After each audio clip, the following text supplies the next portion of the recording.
বিশ্বকাপে খেলা দেখতে আসা সমর্থকরা আজানের সুরে মুগ্ধ হয়ে ছুটছেন মসজিদের দিকে। মসজিদে আজান শুনতে দেখা যায় ব্রাজিল, আর্জেন্টিনা সহ অমুসলিম দেশের অনেক সমর্থকদের। অনেকে আগ্রহ দেখাচ্ছেন ইসলামের প্রতি। ইসলামী বই কিনেও বাড়ি ফিরছেন অনেকে।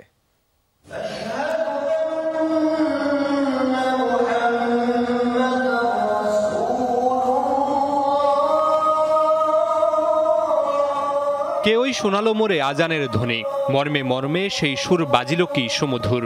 আকুল হইল প্রাণ, নাচিল ধমনী। বাংলা সাহিত্যের কবি কায়কোবাদ ঠিকই বলেছেন, শত বছর পার হলেও সেই কথারই প্রতিফলন দেখা গেল কাতারে।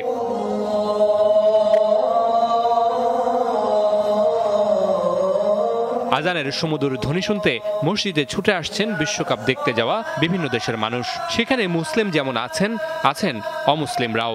কাতারের পথে পথে মসজিদের দেখা মিলে। দিনে 5 বার সেসব মসজিদে আজানের ধ্বনি শোনা যায়। তখন এক ভিন্ন পরিবেশের সৃষ্টি হয়।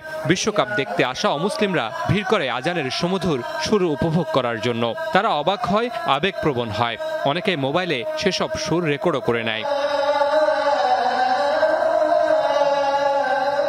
অনেককে দেখা যায় ইসলাম সম্পর্কে জিজ্ঞাসা করতে, অনেককে আবার কিনতে দেখা যায় ইসলামিক বই। অনেক নারীদের দেখা যায় পর্দার সাথে মসজিদে প্রবেশ করতে। তাদের অভ্যর্থনার ব্যবস্থাও রাখা হয় মসজিদের বাইরে।